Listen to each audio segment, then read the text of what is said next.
Friends, greeting from ISM-INDIA and welcome to the session on cost and finance. This is our session 2. Under this session, we'll be covering the following agenda items. The very first one is prepare and administer a supply management budget. You are heading a department, you want to manage your budget. So there could be 5 questions related to this in the exam. Second agenda item which we're trying to cover up is develop a cost management program. Nowadays, everybody is talking of how to manage the cost. So managing the cost is the key thing for the procurement people, for the supply chain people. So we'll be discussing a lot about cost management program. What are the strategies for this? And there are going to be 6 questions in the exam from this. And the next agenda item which we will cover is identify saving potentials. Now, what are the saving potentials and opportunities and strategies for specific categories through spend analysis? Friends, welcome to this learning journey covering cost and finance of exam 1. Now the agenda item, as I said earlier, we'll be covering the budget part around first, how to make the budget, how to manage the budget. We'll be talking about cost management program strategy for procurements, how do we manage the cost.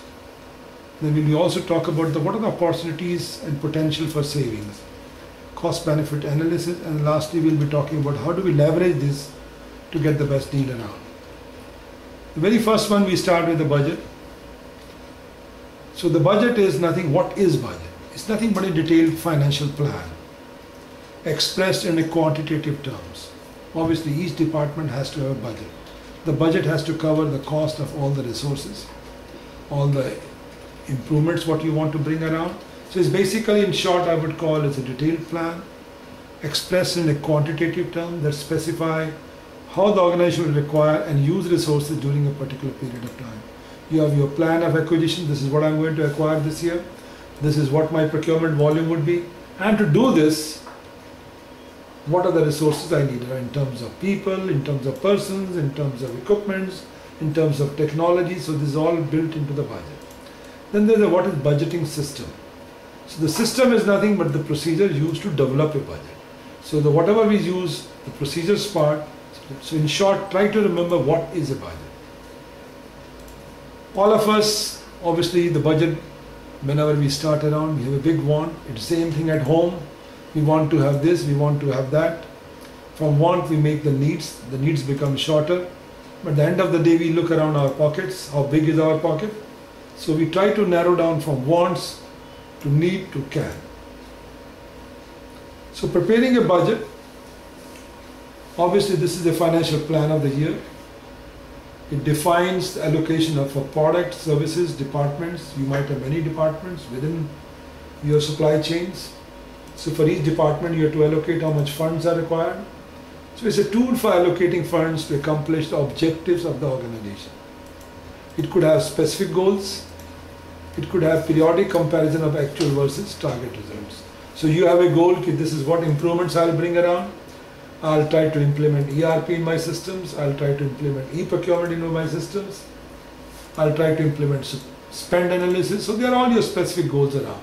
Your goal could also be that I'll cut down my transaction cost by 20%. But then you're trying to also see how actual compares with the target. Now the steps in budgeting are, obviously first you try to review the goal and objectives alignment. Your objective alignment has to be the organization. So you have to look around what is the objectives of the organization, strategy of the organization. You need to review and basically align with the organization. Then what you have to see is, okay, what are the needed resources in terms of persons, equipments, trainings, furnishings, salaries, travel, etc. So technically all line items. Estimate the amount of resources.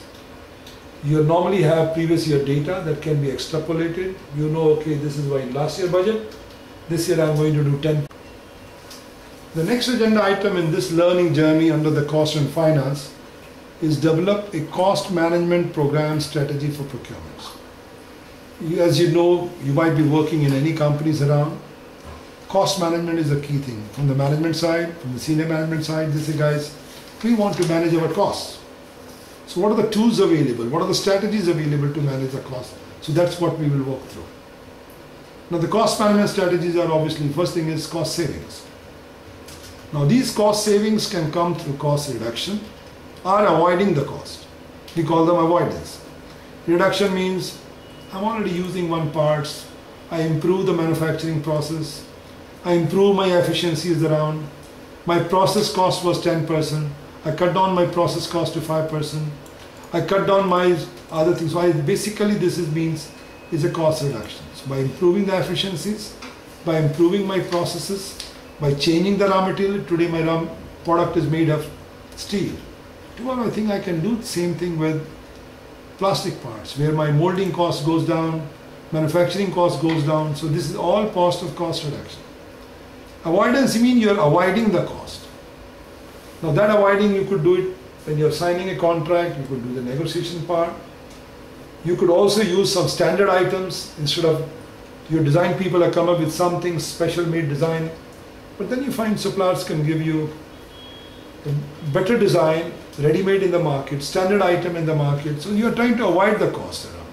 So avoidance is one thing and reduction is another thing. There's another concept also could be used same way, the direct cost say reduction, indirect cost. Direct means I'm having a product, I'm trying to change the process, change the material, I'm directly reducing. Indirectly means I might be reducing it by cutting down my inventories, by cutting down my batch size. Today I'm buying a batch of 100 pieces from a supplier, then I cut down to 10. I'm still keeping the same price, but my inventory cost has gone down. So in short, I'm avoiding the cost of inventory. So this is all about the cost saving. Next come issues for establishing cost management program. How do I build this cost management program? I'll get more in detail later. The next is the value analysis and value engineering. Value analysis is done for those items which are already in the production. I try to analyze the value. What value these products are offering me. I'm doing this. What value I get. I could even draw the whole mapping of the costing from beginning to end. Try to look at each component, what value they add. Value engineering is again somewhat closer to the same value family, but this is used at the design stage. I'm manufacturing, I'm designing product. I'm trying, while designing, I look around what processes are required to manufacture it. So can I change it? Instead of doing this way, as I said to you earlier, instead of, let's say I'm making a gear. I take a blank, I do the gear cutting, I do the machining, the cost is X. Then I do value engineering. Okay, I should not use steel, I should use plastic. And in plastic, I do the molding. So in the process, I cut down all the steps. So that is my part of value engineering. So value engineering also helps you at the design stage. Value analysis helps you at when already the products are in use, and I'm trying to do value analysis, how to cut the cost. Then we can also do the cost modeling. That's another strategies around. Standard cost settings. In most of the companies, we have standard cost for labor, standard cost for, because you should not look at the cost of the one X person working on a job. Behind every person there are backup. There's an administration cost, there's a financial cost, there's a building cost. So those costs are worked out against each person. So we say, okay, this is the standard cost for a person at that level, a person at Y level. Same way we have a raw material cost around under the standard cost, product cost roll-up, margins, contribution to profits, cost of quality, cost of inventory, intangible cost. So we try to say, okay guys, if I don't make quality product, and if the product is a little lower quality, that means more breakdowns, more complaints. So those more complaints, when I'm trying to deal with them, my cost also goes up. So there is a cost of quality, cost of inventory.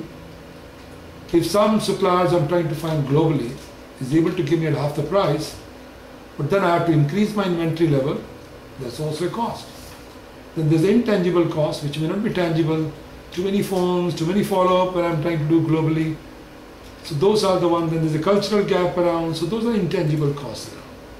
The lastly is very popular one is the total cost of ownership. The total cost of ownership called as TCO. The days are gone when we used to look at very simple basic cost. It is the cost of owning, like you have a car. The car may be costing you 3 lakhs or 4 lakhs, but when you're comparing the two models, One is costing you 3 lakhs, one is costing you 4 lakhs. One takes, the one with the 4 lakhs give you better mileage, let's say. So if you're using 30,000 kilometers or 40,000 kilometers in a year, you can see how much I'm going to save through the fuel. If that cost can be compensated in the cost, so naturally, so the cost should not be looked at what you pay in the beginning, what you're going to pay over the life of the vehicle, or for any product what you're buying. Now cost savings, as I said to you earlier, the reduction or avoidance. Now these can be direct, that is lower prices paid. Indirect, they mean increase efficiency and productivity.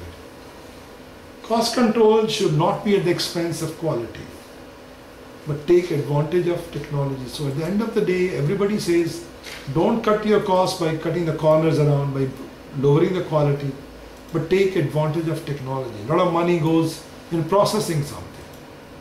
Make use of the best technology which helps you to improve your productivity. Cost avoidance, this can be done through analysis, through negotiations. Cost reduction, this can be done through just-in-time, alternative materials, processes, methods.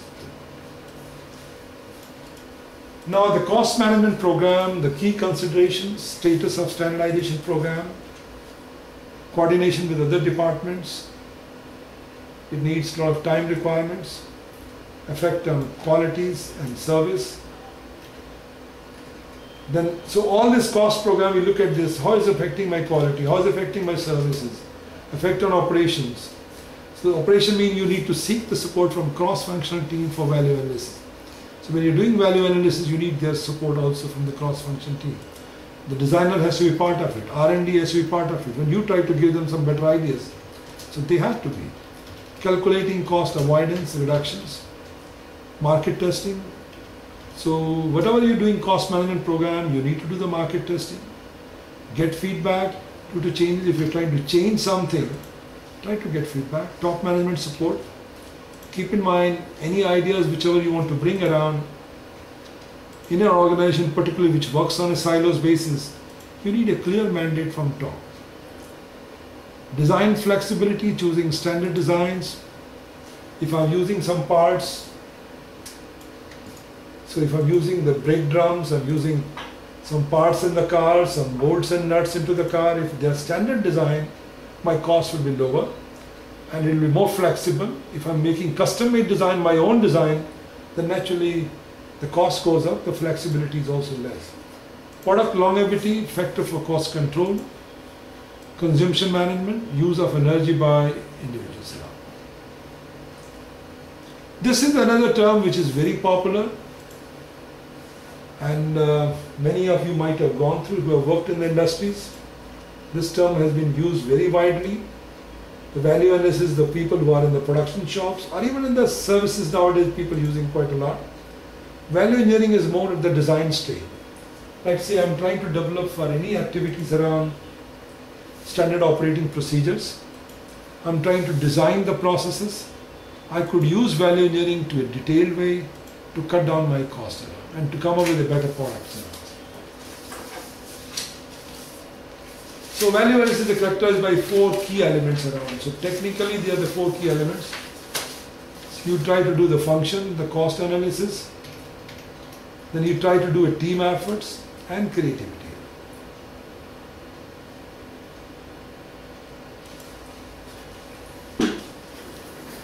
Now let's see the value analysis. As I said to you earlier, friends, welcome back to the learning journey, and this learning journey of cost and finance will be talking around saving potentials and opportunities, identifying the potentials where I can make savings, which are the opportunities where I can cut down my cost. And the number of questions, as you can see in this one, is 7 questions out of 150. Again, it's very important in the whole agenda item. If you look all the 5 bullets, so this has 7 questions, the next one has got 8 questions.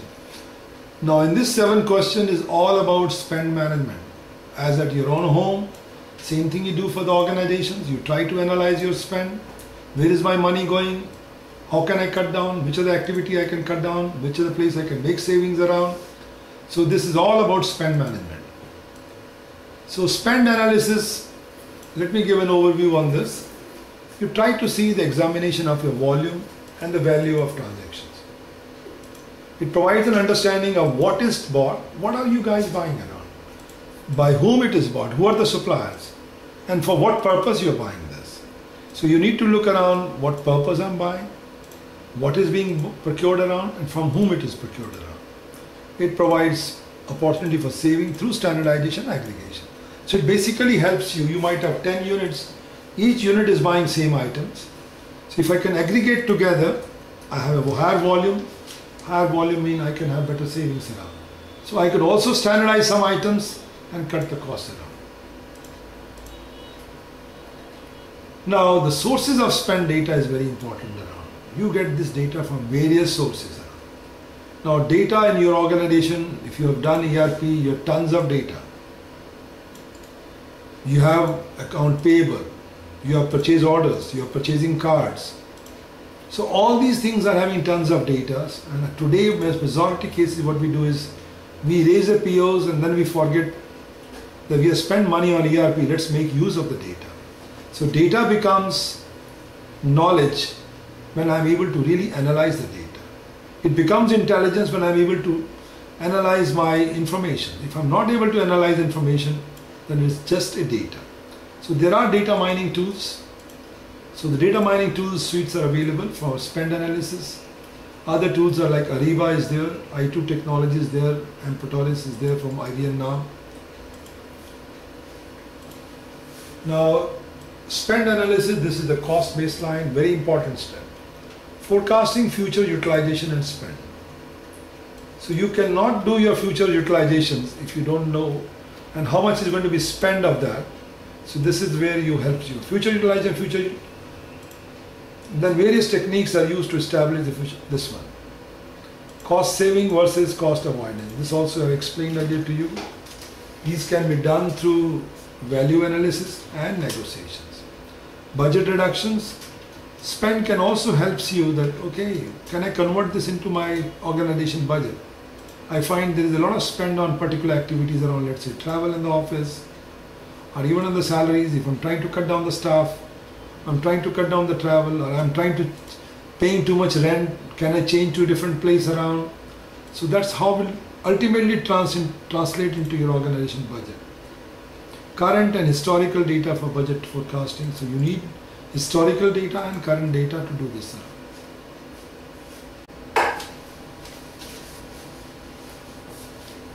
Friends, welcome to Learning Journey of Cost and Finance.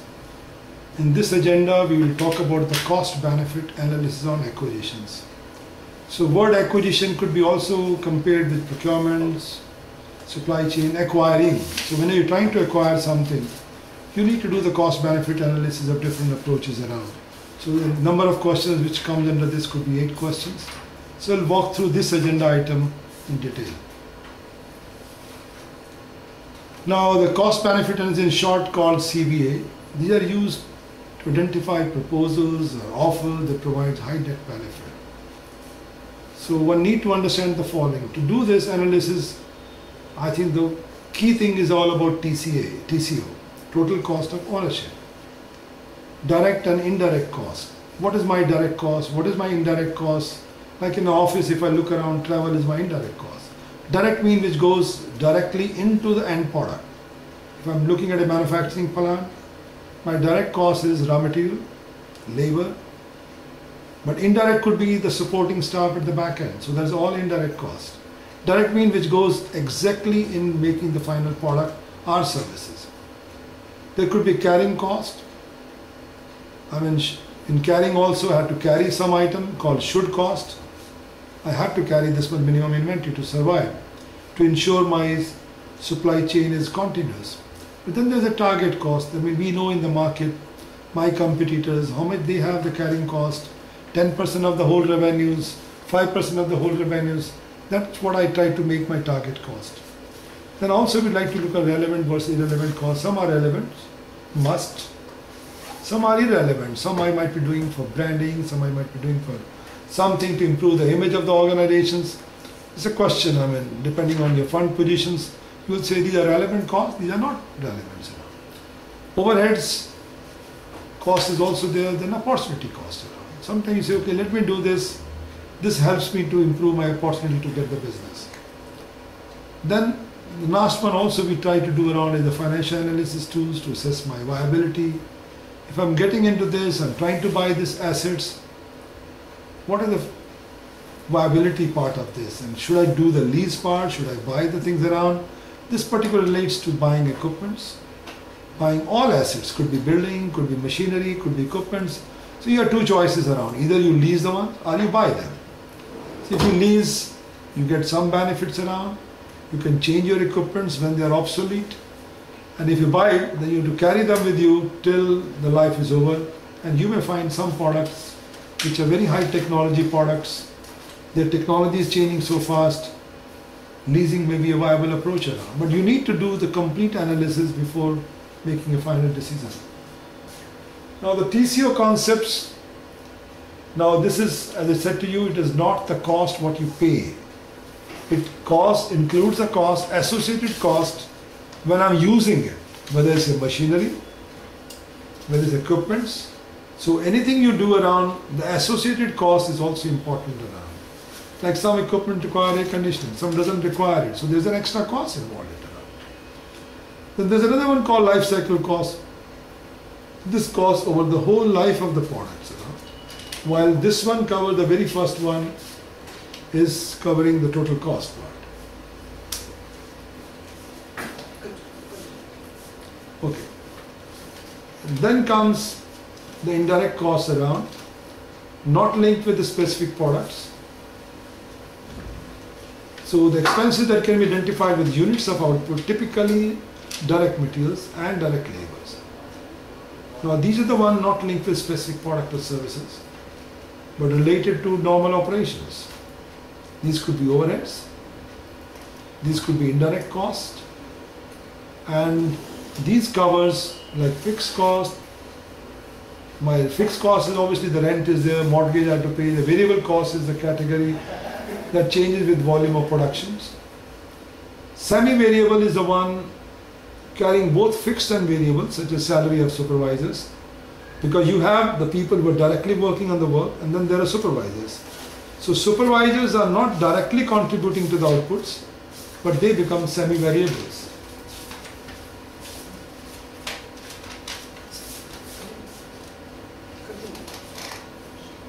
Okay, now comes the carrying cost. So this is the inventory holding cost and covers the finance cost, ownership cost, risk cost and overhead cost. Then should means, so this is a benchmark price for a reasonable price from a supplier. I'm getting some item from a supplier. This is the benchmark prices. So that's a cost which I have to pay for it. But target cost is the one, okay guys, if I improve my volume, I can cut down this. Used to identify the lowball price that starts with selling price minus profit. So the guy is selling me, I know what are the profit margin could be 15%, could be 20%, could be 30%. My target cost will be, guys, if I can cut down the profit, that's my target price. Relevant versus irrelevant is the one, some costs change when the processes change around, or remain the same. If they change, they are called relevant cost. And others are called irrelevant. That means if they are changing, then they are relevant because I've changed the process. X process was there, now I come with the use of new process. My whole process has changed around, manufacturing process. So that's what they call the relevant and irrelevant costs. Now other costs are overheads, costs associated with operations, such as interest expense. Obviously I've taken the loans, I have to pay the interest. I've got the equipment, I've got the assets, I have to take care of depreciations, computer systems, the technology part I spent, the management cost. So these allocations can be done based on percentages and covers all drivers. So you could say, okay, labor, machine hours, general and administrations, activity-based cost. Friends, welcome to the learning journey of cost and finance. And we'll try to cover the last agenda item in this one. The last agenda item is develop financing and leveraging strategies for purchases. So you do procurement, how do I do the leveraging strategies for this? And how do I finance them around? So the number of questions could be 6 in this one. Okay, the financing and leveraging strategies around the cash flow first thing. Obviously, you have to take a loan, so it is the first thing is the cash flow. Cash flow is nothing but the movement of money through an organization. How much funds you have around. Supply manager shall place order after checking the availability of funds. You can't make a commitment without knowing whether the organization has the commits. Interest rates, the changes of interest could influence marginal suppliers. Suppose I've got suppliers, then there are very marginal ones. If interest rate is high or low, this could affect the costing part. Payment terms normally are 30 days net, but buyer may negotiate extension of it. Depreciation. So depreciation acts as a tax shield for you because you can take the benefit of depreciation with that. Market conditions. No, in the market condition, this can be categorized into several dimensions. So if what stage of the product is there, the product is totally new. Like when iPhone came in the market, it was only the beginning. Now it is in the matured stage around. So those market conditions are also important around when you're trying to market. So we say buyer market, seller's market, and risk and value matrix around. So these factors will help affect your financing part. Commodity markets. Commodity means we are taking of raw materials, steel, cements, can be graded accurately. In this market, one should rank various kind of risk because there is a possibility of high fluctuating cost of the materials, cost of introducing new products, forecastings. So the last one is the bond and the currency markets. One needs to mitigate these losses as well by hedging it. And supply manager has little interaction with the bond market. Now the regulations there are behind all this. Supply manager must